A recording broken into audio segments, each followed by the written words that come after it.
It seems to happen every time you get a new computer. It starts out super fast, but slowly and surely over the years, it crawls to a near standstill. And you might think that's just what happens. When a computer gets old, it slows down. It's just the way the universe is.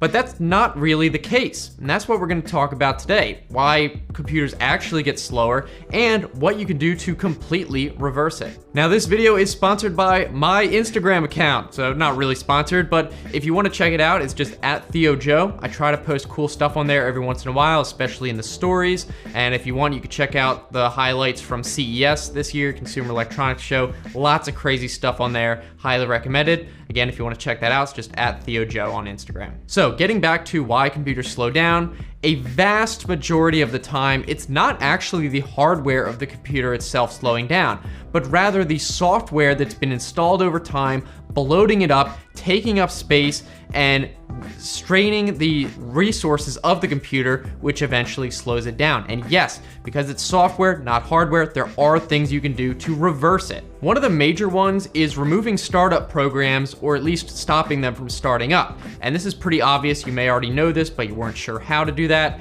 because programs running in the background obviously take up resources such as RAM, CPU cycles. So the more stuff you have starting up, the more stuff that's always on